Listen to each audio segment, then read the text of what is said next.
இன்னைக்கு நான் எங்கே இருக்குன்னு பார்த்தீங்கன்னா கும்பகோணத்தில் இருக்கேன். தஞ்சை மாவட்டம் கும்பகோணத்தில் இருக்கேன். கும்பகோணத்தில் சுவாமி மலைக்கு அருகில் இருக்கக்கூடிய திருவலஞ்சுழியில் இருக்கேன். திருவலஞ்சுழியில் திருவலஞ்சுழிநாதர் கபர்தீஸ்வரர், அவருக்கு பேர் இன்னொரு பேர் வந்து கபர்தீஸ்வரர் இருக்காங்க. அம்மனுடைய பெரிய நாயகி உடனாகிய கபர்தீஸ்வரர் ஆலயத்தில் இருக்கும். இங்கே என்ன சிறப்பு அப்படின்னு பார்த்தீங்கன்னா, இங்கே ஒரு வெள்ளை விநாயகர் இருக்காரு. அவரை பற்றி பார்க்க வந்திருக்கோம். அவரோட சிறப்புகளை பற்றி தெரிஞ்சுக்க வந்திருக்கோம்.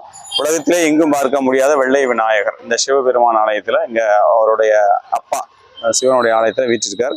அந்த பக்கம் போனீங்கன்னா தம்பி முருகனுடைய ஆலயம் சுவாமிமலை 2 கிலோமீட்டர் தொலைவில் இருக்குது. திருவலஞ்சுழியில் தான் இருக்கும். வாங்க உள்ளே போய் பார்ப்போம் அப்படின்னு. இதுதான் ராஜகோபுரம். இப்போ தான் கோயிலில் கும்பாபிஷேகம் பண்ணி புனரமைச்சு அழகாக வச்சுருக்காங்க. எவ்வளோ அழகான அந்த சிற்பம், அந்த கோபுரத்தை பாருங்கள் எவ்வளோ அழகாக இருக்கு பாருங்க. உள் வாயில பாருங்கள், ரொம்ப அற்புதமாக இருக்கு பாருங்கள்.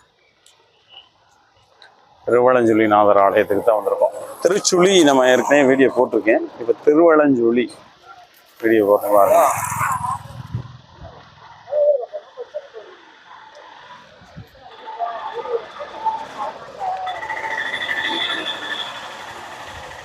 ராஜகோபுரத்துக்குள்ள வரும். எவ்வளோ அழகா இருக்கு பாருங்க அந்த கோவில். கோவிலுக்குள்ள நுழைஞ்ச உடனே ஒரு தெப்பக்குளம் இருக்கு. இங்க பாருங்களேன், அழகான ஒரு தெப்பக்குளம் இருக்கு. இதுக்கு பேரு ஜடாதீர்த்தம். ஜடாதீர்த்தம் குளம் சொல்றாங்க. உள்ள பசு இருக்கு பாருங்க. வந்தோடனே கோமாதா தரிசனம் கிடைக்குது. ரொம்ப அற்புதமான ஆலயம் இந்த ஆலயம். இங்கே இருக்கிற அந்த பிள்ளையார் என்னன்னு பார்த்தீங்கன்னா, நம்ம புராண கதைகளை கேட்டிருப்போம். பார்க்கடலை கடைஞ்சாங்க தேவர்கள் அப்படின்னு. அதை பற்றி அதுக்கான கதை தான் இங்கே உள்பக்கம் வந்து பார்த்துட்டோம். உள்ள பாருங்க விமானம் எப்படி இருக்குங்க. கோபுரம், ராஜகோபுரம். வாங்க அப்படியே போகலாம்.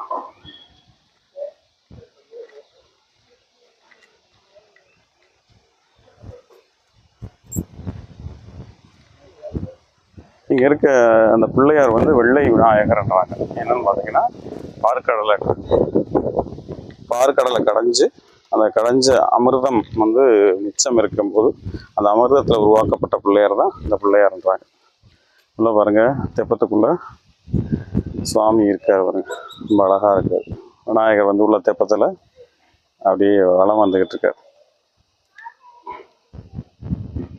எப்படி இருக்கு பாருங்க. மிதக்க விட்டுருக்காங்க. அதை குளக்கரையில் ஒரு விநாயகர் இருக்காரு. இது ஒரு சிவாலயம். சிவாலயத்தில் பிள்ளையார் இருக்கார்.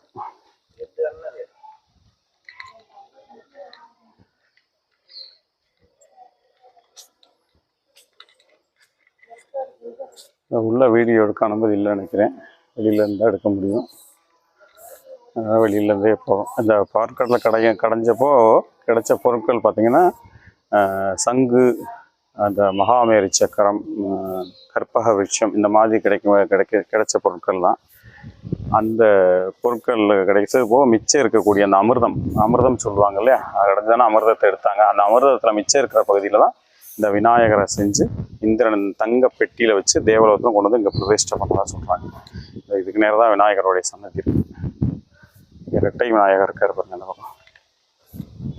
இந்த விநாயகரை வழிபட்டோமானால் நம்மளுக்கு வாழ்வில் நல்ல சிறப்புகள் கிடைக்கும்ன்றாங்க. ஏன்னா உலகத்திலே எங்கும் இல்லாத வெள்ளை விநாயகர், வெள்ளை ரூபத்தில் சின்னத ஒரு அடி உயரத்தில் தான் காட்சி கொடுக்குறாரு.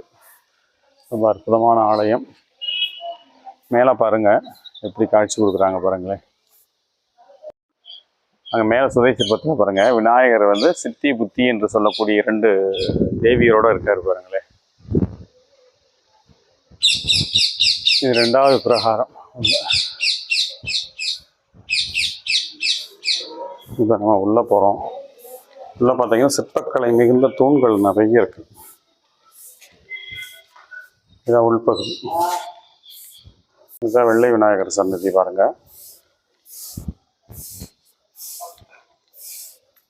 இப்போதான் கும்பாபிஷேகம் பண்ணி அந்த இது கலையாமல் இருக்கு பாருங்க, அந்த யாகசாலை.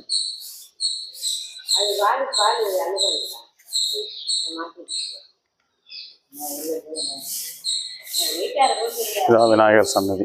கொடிமரம் இருக்கு, சுவாமி இருக்கார் உள்ள. அதாவது அந்த பக்கம் இருக்காரு, நம்ம சைடாக போய் தான் வணங்கணும் இந்த விநாயகரை. இங்கே இருக்க தூண்களை பாருங்க, எவ்வளோ அழகாக சிறப்பாக இருக்குது. இந்த முன்னாடி செட்டிங்ஸ்லாம் அப்படி அமைச்சிருக்காங்க பாருங்க, கும்பாபிஷேகத்துக்காக அமைச்சிருக்காங்க. அந்த கீழே இருக்க செட்டிங்ஸ், கஜலட்சுமியோட செட்டிங்ஸ் ரொம்ப அற்புதமாக இருக்குது இந்த இடம் பார்க்குறதுக்கு. வாங்க விநாயகரை வணங்கிட்டு வருவோம். நீங்களும் இந்த பக்கம் சுவாமிமலை வந்தீங்கன்னா திருவலஞ்சூழிநாதர் கோவிலுக்கு வந்து இந்த வெள்ளை விநாயகரை வழிபடுங்க. வாழ்வில் சிறப்பை பெறுங்க. ஏன்னா வினை தீர்க்கக்கூடியவர் விநாயகர், வினைகள்லாம் தீர்ப்பார். அதனால் விநாயகர் அவருக்கு பேர். விநாயகர்னா வினை தீர்ப்பவர் தான். பாருங்க அந்த தூண்லாம் பாருங்க எவ்வளோ அழகாக இருக்கும் பாருங்க. ரொம்ப கலைநயமான ஆலயம் இந்த ஆலயம், ரொம்ப அற்புதமாக இருக்கு. பாருங்க பலிபீடம், மூஞ்சூர் வாகனம், கொடிமரம், ரொம்ப அற்புதங்கிற இயற்கை சூழ்ந்த இடத்துல அந்த கோவில் அமைஞ்சிருக்கு பாருங்க. தென்னந்தோப்புகள் போல ரொம்ப அருமையாக இருக்கு.